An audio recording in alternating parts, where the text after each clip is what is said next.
احمق لوگ کہیں گے کہ مسلمان جس قبلے پر پہلے سے چلے آتے تھے اب اس سے کیوں منہ پھیر بیٹھے؟ تم کہہ دو کہ مشرق اور مغرب سب اللہ ہی کا ہے، وہ جس کو چاہتا ہے سیدھے رستے پر چلاتا ہے، اور اسی طرح ہم نے تم کو امت معتدل بنایا ہے تاکہ تم لوگوں پر گواہ بنو اور پیغمبر آخر الزمان صلی اللہ علیہ وآلہ وسلم تم پر گواہ بنے۔ اور جس قبلے پر تم پہلے تھے اس کو ہم نے اس لیے مقرر کیا تھا کہ معلوم کریں کہ کون ہمارے پیغمبر کا تابع رہتا ہے اور کون الٹے پاؤں پھر جاتا ہے۔ اور یہ بات یعنی تحویل قبلہ لوگوں کو گراں معلوم ہوئی، مگر جن کو اللہ نے ہدایت بخشی ہے وہ اسے گراں نہیں سمجھتے، اور اللہ ایسا نہیں کہ تمہارے ایمان کو یوں ہی ضائع کر دے۔ اللہ تو لوگوں پر بڑا مہربان ہے، صاحب رحمت ہے۔ اے پیغمبر صلی اللہ علیہ وآلہ وسلم، ہم تمہارا آسمان کی طرف منہ اٹھانا دیکھ رہے ہیں، سو ہم تم کو اسی قبلے کی طرف جس کو تم پسند کرتے ہو منہ کرنے کا حکم دیں گے۔ تو اپنا منہ مسجد حرام یعنی خانہ کعبہ کی طرف پھیر لو، اور تم لوگ جہاں ہوا کرو نماز پڑھنے کے وقت اسی مسجد کی طرف منہ کر لیا کرو۔ اور جن لوگوں کو کتاب دی گئی ہے وہ خوب جانتے ہیں کہ یہ نیا قبلہ ان کے پروردگار کی طرف سے حق ہے، اور جو کام یہ لوگ کرتے ہیں اللہ ان سے بے خبر نہیں۔ اور اگر تم ان اہل کتاب کے پاس تمام نشانیاں بھی لے کر آؤ تو بھی یہ تمہارے قبلے کی پیروی نہ کریں، اور تم بھی ان کے قبلے کی پیروی کرنے والے نہیں ہو، اور ان میں سے بھی بعض کے قبلے کے پیرو نہیں۔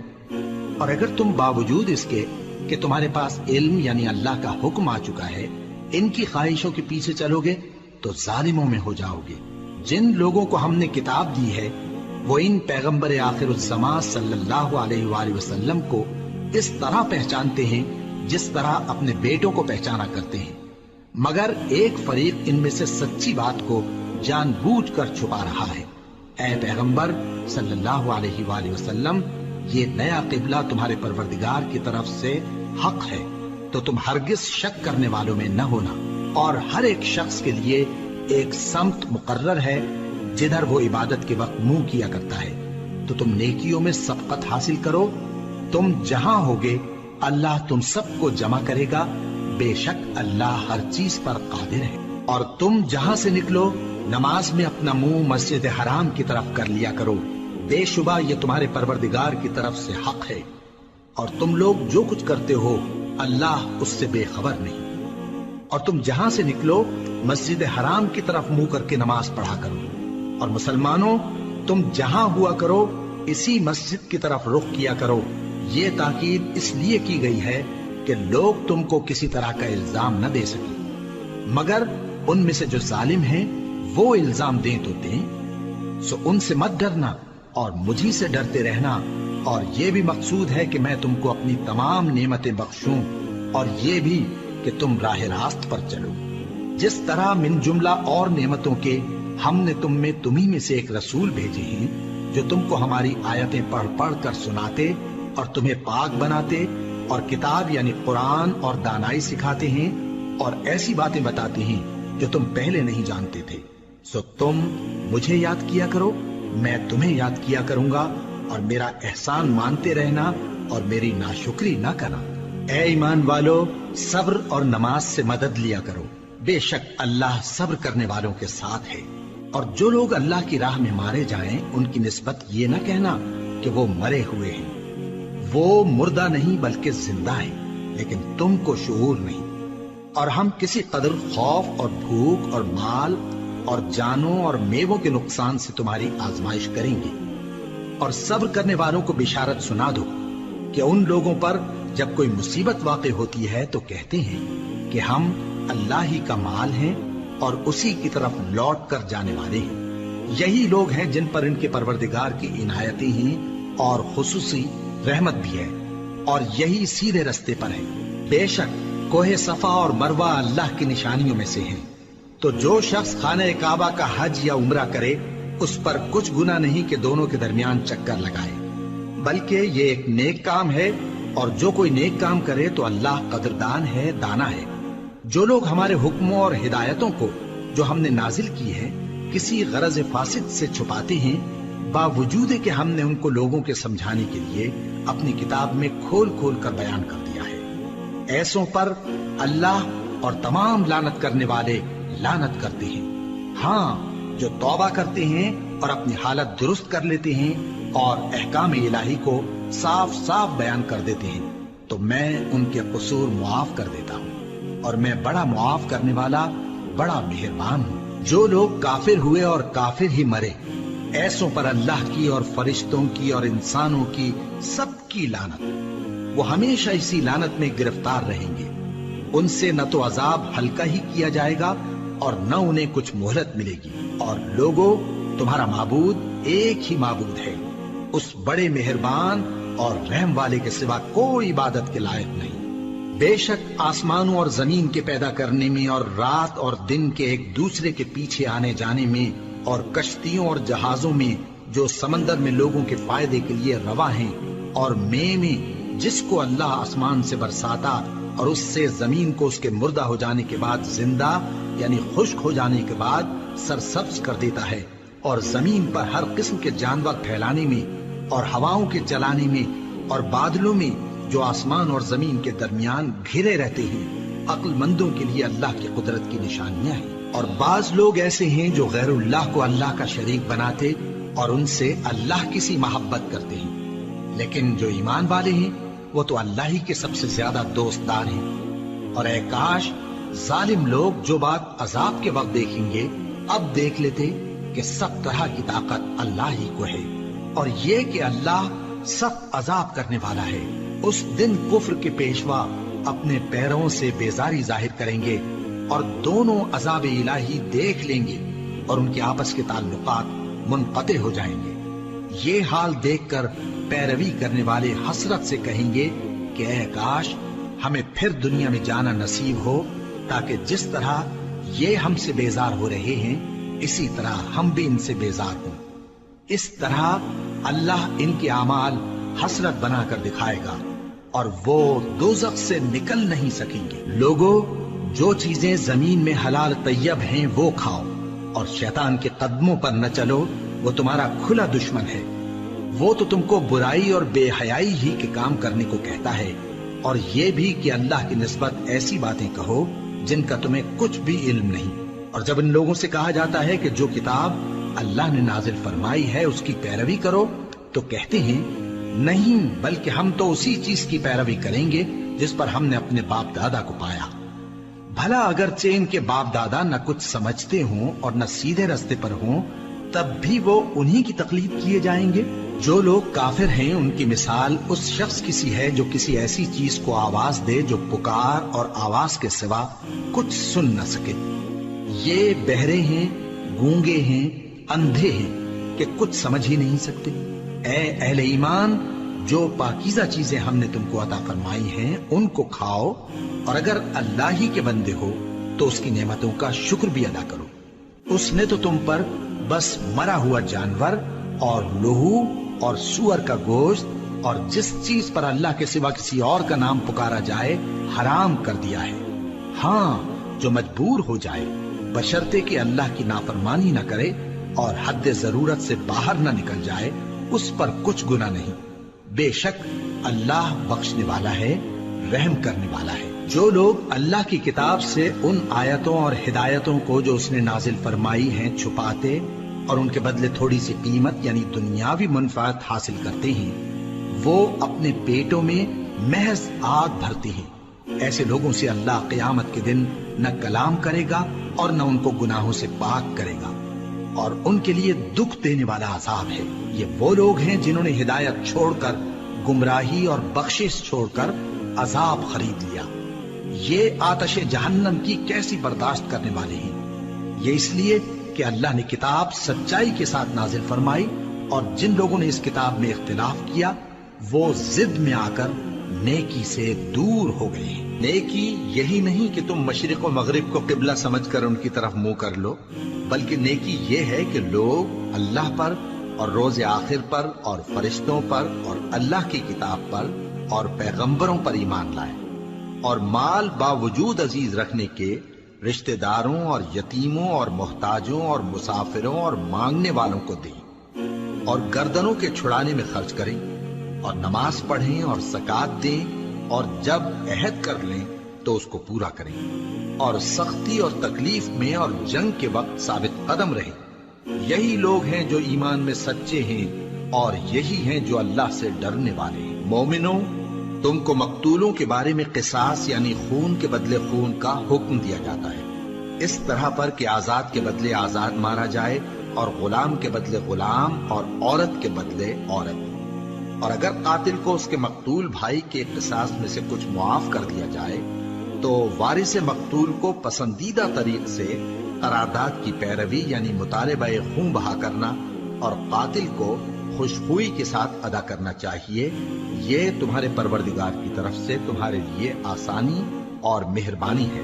اب جو اس کے بعد زیادتی کرے اس کے لیے دکھ کا عذاب ہے۔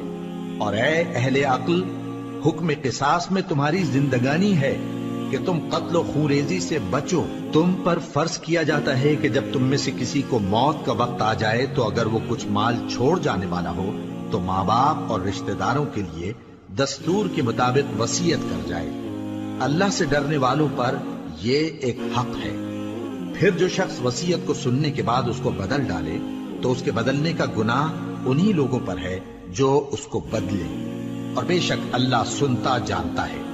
اب اگر کسی کو وصیت کرنے والے کی طرف سے کسی وارث کی طرفداری یا حق تلفی کا اندیشہ ہو تو اگر وہ وصیت کو بدل کر وارثوں میں صلح کرا دے تو اس پر کچھ گناہ نہیں۔ بے شک اللہ بخشنے والا ہے، رحم والا ہے۔ مومنوں، تم پر روزے فرض کیے گئے ہیں جس طرح تم سے پہلے لوگوں پر فرض کیے گئے تھے تاکہ تم پرہیزگار بنو۔ روزوں کے دن گنتی کے چند روز ہیں، تو جو شخص تم میں سے بیمار ہو یا سفر میں ہو تو دوسرے دنوں میں روزوں کا شمار پورا کر لے۔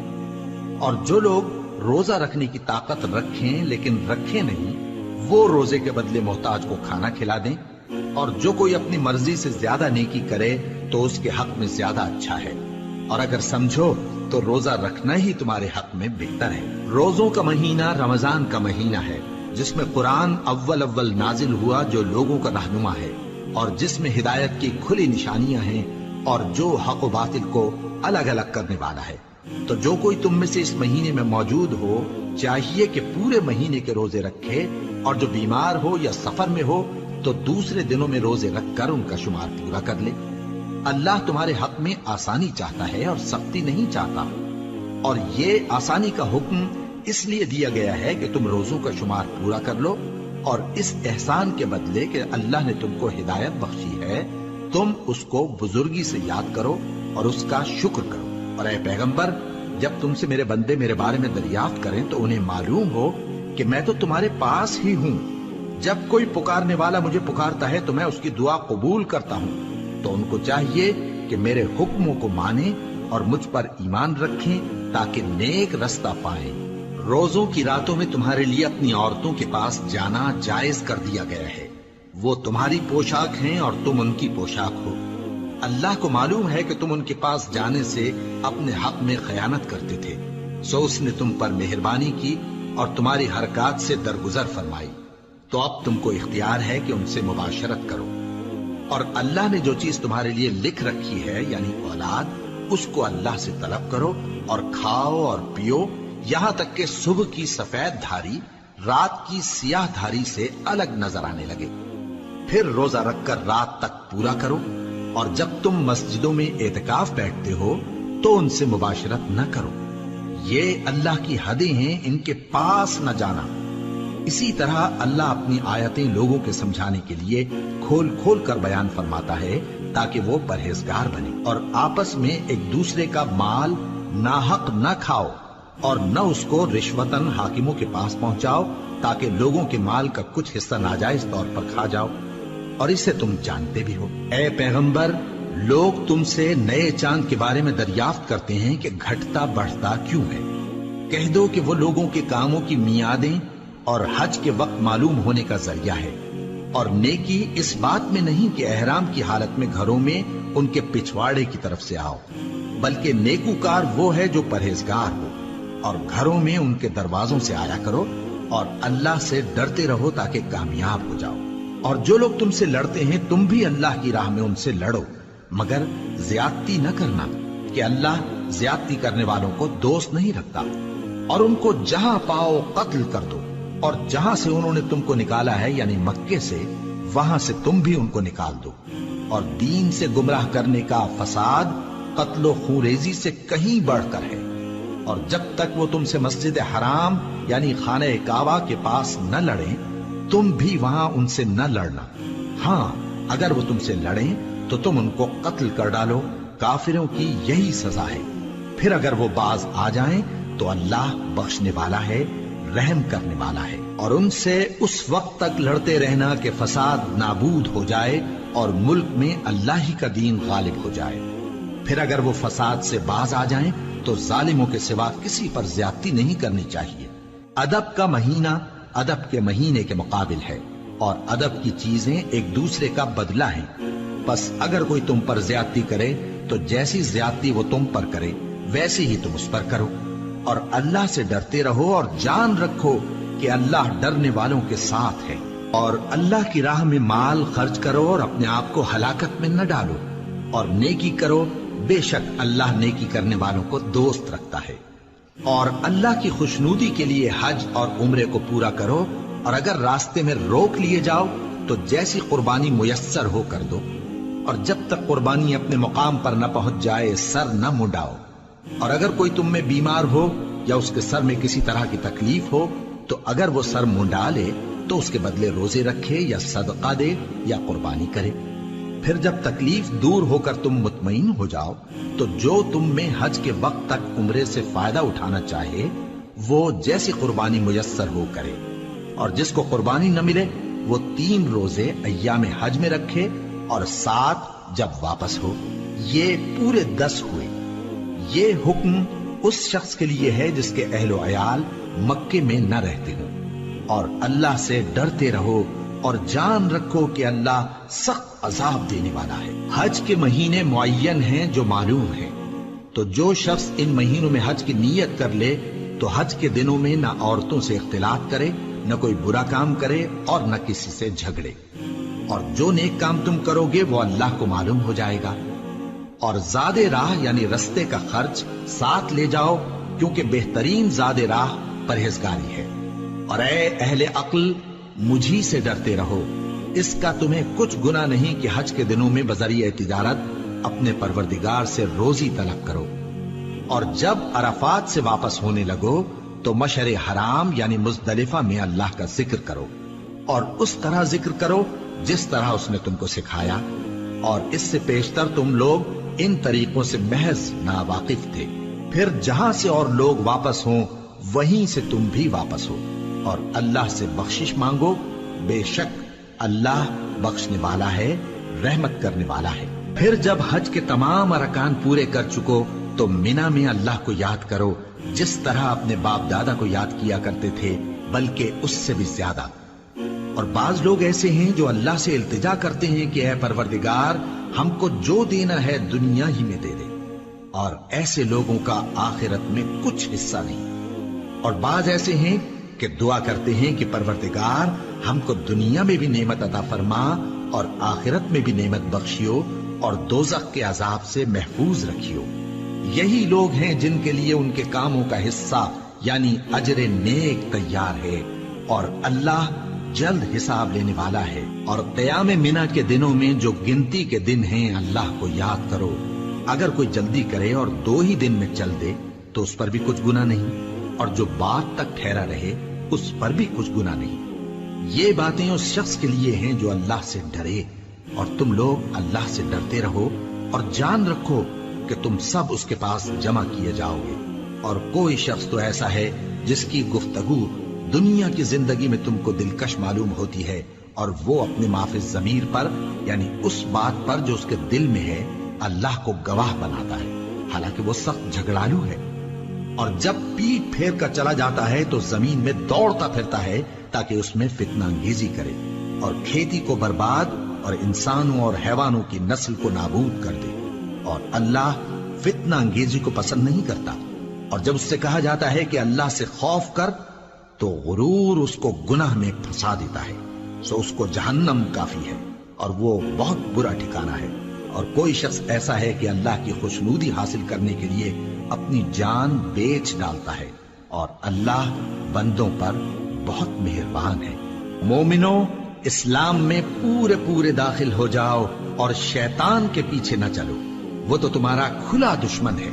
پھر اگر تم احکام روشن پہنچ جانے کے بعد لڑکھڑا جاؤ تو جان رکھو کہ اللہ غالب ہے، حکمت والا ہے۔ کیا یہ لوگ اسی بات کے منتظر ہیں کہ ان پر اللہ کا عذاب بادل کے سائبانوں میں آ نازل ہو اور فرشتے بھی اتر آئیں اور کام تمام کر دیا جائے؟ اور سب کاموں کا رجوع اللہ ہی کی طرف ہے۔ اے پیغمبر، بنی اسرائیل سے پوچھو کہ ہم نے ان کو کتنی کھلی نشانیاں دی، اور جو شخص اللہ کی نعمت کو اپنے پاس آنے کے بعد بدل دے تو اللہ سخت عذاب کرنے والا ہے۔ اور جو کافر ہیں ان کے لیے دنیا کی زندگی خوشنما کر دی گئی ہے اور وہ مومنوں سے تمسخر کرتی ہیں، لیکن جو پرہیزگار ہیں وہ قیامت کے دن ان سے اوپر ہوں گے، اور اللہ جس کو چاہتا ہے بے حساب رزق دیتا ہے۔ پہلے تو سب لوگوں کا ایک ہی مذہب تھا، لیکن وہ آپس میں اختلاف کرنے لگے تو اللہ نے ان کی طرف بشارت دینے والے اور ڈر سنانے والے پیغمبر بھیجے اور ان پر سچائی کے ساتھ کتابیں نازل کی، تاکہ جن امور میں لوگ اختلاف کرتے تھے ان کا ان میں فیصلہ کر دے۔ اور اس میں اختلاف بھی انہی لوگوں نے کیا جن کو کتاب دی گئی تھی، باوجود کہ ان کے پاس کھلے ہوئے احکام آ چکے تھے، اور یہ اختلاف انہوں نے صرف آپس کی ضد سے کیا۔ تو جس امر حق میں وہ اختلاف کرتے تھے اللہ نے اپنی مہربانی سے مومنوں کو اس کی راہ دکھا دی، اور اللہ جس کو چاہتا ہے سیدھا رستہ دکھا دیتا ہے۔ کیا تم یہ خیال کرتے ہو کہ یوں ہی بہشت میں داخل ہو جاؤ گے، اور ابھی تم کو پہلے لوگوں کی سی مشکلیں تو پیش آئی ہی نہیں؟ ان کو بڑی بڑی سختیاں اور تکلیفیں پہنچیں اور وہ صعوبتوں میں ہلا دیے گئے، یہاں تک کہ پیغمبر اور مومن لوگ جو ان کے ساتھ تھے سب پکار اٹھے کہ کب اللہ کی مدد آئے گی۔ دیکھو، اللہ کی مدد عنقریب آیا چاہتی ہے۔ اے نبی، لوگ تم سے پوچھتے ہیں کہ اللہ کی راہ میں کس طرح کا مال خرچ کریں۔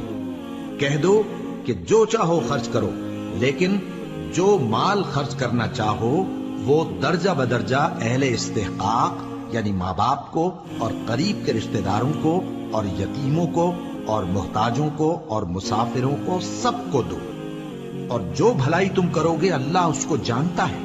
مسلمانوں، تم پر اللہ کے رستے میں لڑنا فرض کر دیا گیا ہے، اور وہ تمہیں ناگوار تو ہوگا، مگر عجب نہیں کہ ایک چیز تم کو بری لگے اور وہ تمہارے حق میں بھلی ہو، اور عجب نہیں کہ ایک چیز تم کو بھلی لگے اور وہ تمہارے لیے مضر ہو، اور ان باتوں کو اللہ ہی بہتر جانتا ہے اور تم نہیں جانتے۔ اے پیغمبر، لوگ تم سے عزت والے مہینوں میں لڑائی کرنے کے بارے میں دریافت کرتے ہیں، کہہ دو کہ ان میں لڑنا بڑا گناہ ہے، اور اللہ کی راہ سے روکنا اور اس سے کفر کرنا اور مسجد حرام یعنی خانہ کعبہ میں جانے سے بند کرنا اور اہل مسجد کو اس میں سے نکال دینا جو یہ کفار کرتے ہیں، اللہ کے نزدیک اس سے بھی زیادہ گناہ ہے، اور فتنہ انگیزی خونریزی سے بھی بڑھ کر ہے۔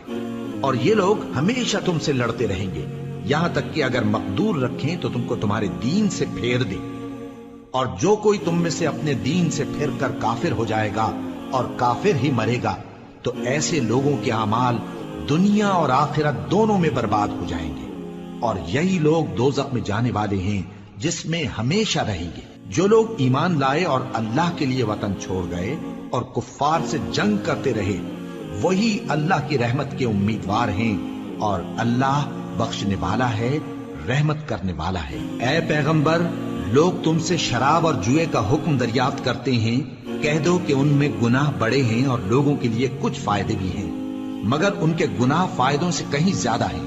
اور یہ بھی تم سے پوچھتے ہیں کہ اللہ کی راہ میں کون سا مال خرچ کریں، کہہ دو کہ جو ضرورت سے زیادہ ہو۔ اس طرح اللہ تمہارے لیے اپنے احکام کھول کھول کر بیان فرماتا ہے تاکہ تم سوچو، یعنی دنیا اور آخرت کی باتوں میں غور کرو۔ اور تم سے یتیموں کے بارے میں بھی دریافت کرتے ہیں، کہہ دو کہ ان کی حالت کی اصلاح بہت اچھا کام ہے، اور اگر تم ان سے مل جل کر رہنا یعنی خرچ اکٹھا رکھنا چاہو تو وہ تمہارے بھائی ہیں، اور اللہ خوب جانتا ہے کہ خرابی کرنے والا کون ہے اور اصلاح کرنے والا کون۔ اور اگر اللہ چاہتا تو تم کو تکلیف میں ڈال دیتا، بے شک اللہ غالب ہے، حکمت والا ہے۔ اور مومنوں، مشرک عورتوں سے جب تک وہ ایمان نہ لائیں نکاح نہ کرنا، کیونکہ مشرک عورت خواہ تم کو کیسی ہی بھلی لگے اس سے مومن لونڈی بہتر ہے۔ اور اسی طرح مشرک مرد جب تک ایمان نہ لائیں مومن عورتوں کو ان کی زوجیت میں نہ دینا، کیونکہ مشرک مرد سے خواہ وہ تم کو کیسا ہی بھلا لگے مومن غلام بہتر ہے۔ یہ مشرک لوگوں کو دوزخ کی طرف بلاتی ہیں، اور اللہ اپنی مہربانی سے بہشت اور بخشش کی طرف بلاتا ہے، اور اپنے حکم لوگوں سے کھول کھول کر بیان کرتا ہے تاکہ نصیحت حاصل کرے۔ اور تم سے حیض کے بارے میں دریافت کرتے ہیں، کہہ دو وہ تو نجاست ہے، سو ایام حیض میں عورتوں سے کنارہ کش رہو، اور جب تک وہ پاک نہ ہو جائیں ان سے مقاربت نہ کرو۔ ہاں، جب وہ پاک ہو جائیں تو جس طریق سے اللہ نے تمہیں ارشاد فرمایا ہے ان کے پاس جاؤ۔ کچھ شک نہیں کہ اللہ توبہ کرنے والوں اور پاک صاف رہنے والوں کو دوست رکھتا ہے۔ تمہاری عورتیں تمہاری کھیتی ہیں، تو اپنی کھیتی میں جس طرح چاہو جاؤ، اور اپنے لیے نیک عمل آگے بھیجو، اور اللہ سے ڈرتے رہو، اور جان رکھو کہ ایک دن تمہیں اس کے روبرو حاضر ہونا ہے۔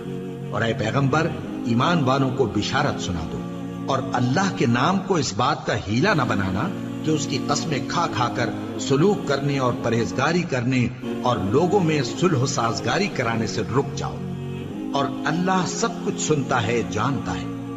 اللہ تمہاری لغو قسموں پر تم سے مواخذہ نہیں کرے گا، لیکن جو قسمیں تم قصد دلی سے کھاؤ گے ان پر مواخذہ کرے گا، اور اللہ بخشنے والا ہے، بردبار ہے۔ جو لوگ اپنی عورتوں کے پاس جانے کی قسم کھا لیں ان کو 4 مہینے تک انتظار کرنا چاہیے۔ اگر اس عرصے میں قسم سے رجوع کر لیں تو اللہ بخشنے والا ہے، مہربان ہے۔ اور اگر طلاق کا ارادہ کر لیں تو بھی اللہ سنتا ہے، جانتا ہے۔ اور طلاق والی عورتیں 3 حیض تک اپنے تئیں روکے رہیں، اور اگر وہ اللہ اور روز قیامت پر ایمان رکھتی ہیں تو ان کو جائز نہیں کہ اللہ نے جو کچھ ان کے شکم میں پیدا کیا ہے اس کو چھپائیں۔ اور ان کے خاوند اگر پھر موافقت چاہیں تو اس مدت میں وہ ان کو اپنی زوجیت میں لے لینے کے زیادہ حقدار ہیں۔ اور عورتوں کا حق مردوں پر ویسا ہی ہے جیسے دستور کے مطابق مردوں کا حق عورتوں پر ہے، البتہ مردوں کو عورتوں پر 1 درجہ فضیلت ہے، اور اللہ غالب ہے، صاحب حکمت ہے۔ طلاق صرف 2 بار ہے، یعنی جب 2 دفعہ طلاق دے دی جائے تو پھر عورتوں کو یا تو بطریق شائستہ نکاح میں رہنے دینا ہے یا بھلائی کے ساتھ چھوڑ دینا۔ اور یہ جائز نہیں کہ جو مہر تم ان کو دے چکے ہو اس میں سے کچھ واپس لے لو۔ ہاں، اگر زن و شوہر کو خوف ہو کہ وہ اللہ کی حدوں کو قائم نہیں رکھ سکیں گے تو اگر عورت خاوند کے ہاتھ سے رہائی پانے کے بدلے میں کچھ دے ڈالے تو دونوں پر کچھ گناہ نہیں۔ یہ اللہ کی مقرر کی ہوئی حدیں ہیں، ان سے باہر نہ نکلنا، اور جو لوگ اللہ کی حدوں سے باہر نکل جائیں گے وہ گناہگار ہوں گے۔ پھر اگر شوہر 2 طلاقوں کے بعد تیسری طلاق عورت کو دے دے تو اس کے بعد جب تک عورت کسی دوسرے شخص سے نکاح نہ کر لے اس پہلے شوہر پر حلال نہ ہوگی۔ ہاں، اگر دوسرا خاوند بھی طلاق دے دے اور عورت اور پہلا خاوند پھر ایک دوسرے کی طرف رجوع کر لیں تو ان پر کچھ گناہ نہیں، بشرطے کہ دونوں یقین کریں کہ اللہ کی حدوں کو قائم رکھ سکیں گے، اور یہ اللہ کی حدیں ہیں، ان کو وہ ان لوگوں کے لیے بیان فرماتا ہے جو علم رکھتے ہیں۔ اور جب تم عورتوں کو 2 دفعہ طلاق دے چکو اور ان کی عدت پوری ہو جائے تو انہیں یا تو حسن سلوک سے نکاح میں رہنے دو یا بطریق شائستہ رخصت کر دو، اور اس نیت سے ان کو نکاح میں نہ رہنے دینا چاہیے کہ انہیں تکلیف دو اور ان پر زیادتی کرو، اور جو ایسا کرے گا وہ اپنا ہی نقصان کرے گا۔ اور اللہ کے احکام کو ہنسی اور کھیل نہ بناؤ، اور اللہ نے تم کو جو نعمتیں بخشی ہیں اور تم پر جو کتاب اور دانائی کی باتیں نازل کی ہیں جن سے وہ تمہیں نصیحت فرماتا ہے ان کو یاد کرو، اور اللہ سے ڈرتے رہو، اور جان رکھو کہ اللہ ہر چیز سے واقف ہے۔ اور جب تم عورتوں کو طلاق دے چکو اور ان کی عدت پوری ہو جائے تو ان کو اپنے شوہروں کے ساتھ جب وہ آپس میں جائز طور پر راضی ہو جائیں نکاح کرنے سے مت روکو۔ اس حکم سے اس شخص کو نصیحت کی جاتی ہے جو تم میں اللہ اور روز آخر پر یقین رکھتا ہے۔ یہ تمہارے لیے نہایت خوب اور بہت پاکیزگی کی بات ہے، اور اللہ جانتا ہے اور تم نہیں جانتے۔ اور مائیں اپنے بچوں کو پورے 2 سال دودھ پلائیں، یہ حکم اس شخص کے لیے ہے جو پوری مدت تک دودھ پلوانا چاہے، اور دودھ پلانے والی ماؤں کا کھانا اور کپڑا دستور کے مطابق باپ کے ذمے ہوگا۔ کسی شخص کو اس کی طاقت سے زیادہ تکلیف نہیں دی جاتی، تو یاد رکھو کہ نہ تو ماں کو اس کے بچے کے سبب نقصان پہنچایا جائے اور نہ باپ کو اس کی اولاد کی وجہ سے نقصان پہنچایا جائے، اور اسی طرح نان و نفقہ بچے کے وارث کے ذمے ہے۔ اور اگر دونوں یعنی ماں باپ آپس کی رضامندی اور صلاح سے بچے کا دودھ چھڑانا چاہیں تو ان پر کچھ گناہ نہیں، اور اگر تم اپنی اولاد کو دودھ پلوانا چاہو تو تم پر کچھ گناہ نہیں، بشرطے کہ تم دودھ پلانے والیوں کو دستور کے مطابق ان کا حق جو تم نے دینا کیا تھا دے دو، اور اللہ سے ڈرتے رہو اور جان رکھو کہ جو کچھ تم کرتے ہو اللہ اس کو دیکھ رہا ہے۔ اور جو لوگ تم میں سے مر جائیں اور عورتیں چھوڑ جائیں تو وہ عورتیں 4 مہینے اور 10 دن اپنے آپ کو روکے رہیں، اور جب یہ عدت پوری کر چکیں اور اپنے حق میں پسندیدہ کام یعنی نکاح کر لیں تو تم پر کچھ گناہ نہیں، اور اللہ تمہارے سب کاموں سے واقف ہے۔ اگر تم اشارے کنائے میں عورتوں کو نکاح کا پیغام بھیجو یا نکاح کی خواہش کو اپنے دلوں میں مخفی رکھو تو تم پر کچھ گناہ نہیں۔ اللہ کو معلوم ہے کہ تم ان سے نکاح کا ذکر کرو گے، مگر ایام عدت میں اس کے سوا کے دستور کے مطابق کوئی بات کہہ دو، پوشیدہ طور پر ان سے قول و قرار نہ کرنا، اور جب تک عدت پوری نہ ہو لے نکاح کا پختہ ارادہ نہ کرنا، اور جان رکھو کہ جو کچھ تمہارے دلوں میں ہے اللہ کو سب معلوم ہے، تو اس سے ڈرتے رہو اور جان رکھو کہ اللہ بخشنے والا ہے، حلم والا ہے۔ اور اگر تم عورتوں کو ان کے پاس جانے یا ان کا مہر مقرر کرنے سے پہلے طلاق دے دو تو تم پر کچھ گناہ نہیں، ہاں ان کو دستور کے مطابق کچھ خرچ ضرور دو، یعنی مقدور والا اپنے مقدور کے مطابق دے اور تنگ دست اپنی حیثیت کے مطابق۔ نیک لوگوں پر یہ ایک طرح کا حق ہے۔ اور اگر تم عورتوں کو ان کے پاس جانے سے پہلے طلاق دے دو لیکن مہر مقرر کر چکے ہو تو آدھا مہر دینا ہوگا، ہاں اگر عورتیں مہر بخش دیں یا مرد جن کے ہاتھ میں عقد نکاح ہے اپنا حق چھوڑ دیں اور پورا مہر دے دیں تو ان کو اختیار ہے۔ اور اگر تم مرد لوگ ہی اپنا حق چھوڑ دو تو یہ پرہیزگاری کی بات ہے، اور آپس میں بھلائی کرنے کو فراموش نہ کرنا، کچھ شک نہیں کہ اللہ تمہارے سب کاموں کو دیکھ رہا ہے۔ مسلمانوں، سب نمازیں خصوصاً بیچ کی نماز یعنی نماز عصر پورے اہتمام کے ساتھ ادا کرتے رہو اور اللہ کے آگے ادب سے کھڑے رہا کرو۔ پھر اگر تم خوف کی حالت میں ہو تو پیادے یا سوار جس حال میں ہو نماز پڑھ لو۔ پھر جب امن و اطمینان ہو جائے تو جس طریق سے اللہ نے تم کو سکھایا ہے جو تم پہلے نہیں جانتے تھے اللہ کو یاد کرو۔ اور جو لوگ تم میں سے مر جائیں اور عورتیں چھوڑ جائیں وہ اپنی عورتوں کے حق میں وصیت کر جائیں کہ ان کو 1 سال تک خرچ دیا جائے اور گھر سے نہ نکالی جائے، ہاں اگر وہ خود گھر سے چلی جائیں اور اپنے حق میں پسندیدہ کام یعنی نکاح کر لیں تو تم پر کچھ گناہ نہیں، اور اللہ زبردست ہے، حکمت والا ہے۔ اور مطلقہ عورتوں کو بھی دستور کے مطابق نان و نفقہ دینا چاہیے، پرہیزگاروں پر یہ بھی حق ہے۔ اسی طرح اللہ اپنے احکام تمہارے لیے بیان فرماتا ہے تاکہ تم سمجھو۔ بھلا تم نے ان لوگوں کو نہیں دیکھا جو شمار میں ہزاروں ہی تھے اور موت کے ڈر سے اپنے گھروں سے نکل بھاگے تھے، تو اللہ نے ان کو حکم دیا کہ مر جاؤ، پھر ان کو زندہ بھی کر دیا۔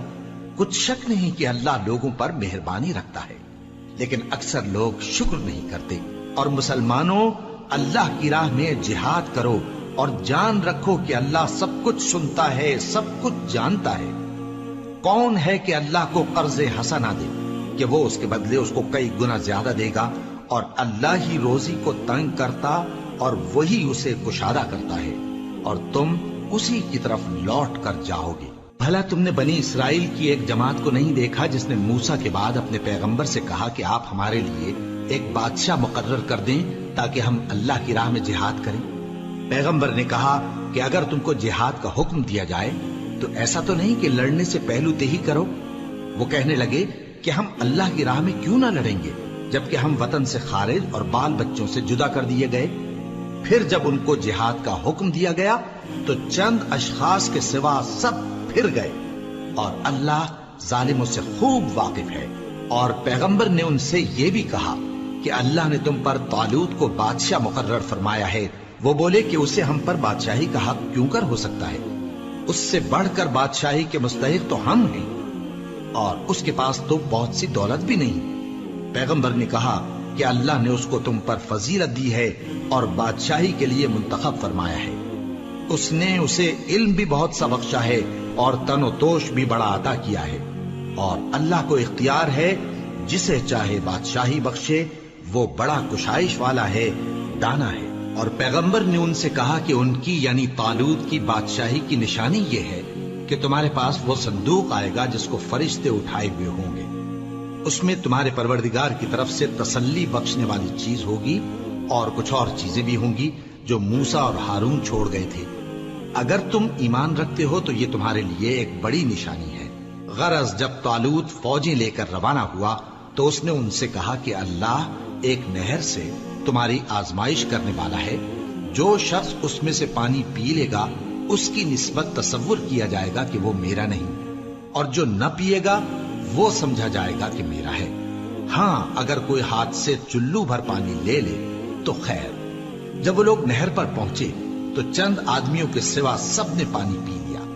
پھر جب طالوت اور مومن لوگ جو اس کے ساتھ تھے نہر کے پار ہو گئے تو کہنے لگے کہ آج ہم میں جالوت اور اس کے لشکر سے مقابلہ کرنے کی طاقت نہیں۔ جو لوگ یقین رکھتے تھے کہ ان کو اللہ کے روبرو حاضر ہونا ہے، وہ کہنے لگے کہ بسا اوقات تھوڑی سی جماعت نے اللہ کے حکم سے بڑی جماعت پر فتح حاصل کی ہے، اور اللہ ثابت قدم رہنے والوں کے ساتھ ہے۔ اور جب وہ لوگ جالوت اور اس کے لشکر کے مقابل میں آئے تو اللہ سے دعا کی کہ اے پروردگار، ہم پر صبر کے دہانے کھول دے اور ہمیں لڑائی میں ثابت قدم رکھ اور لشکر کفار پر فتح یاب کر۔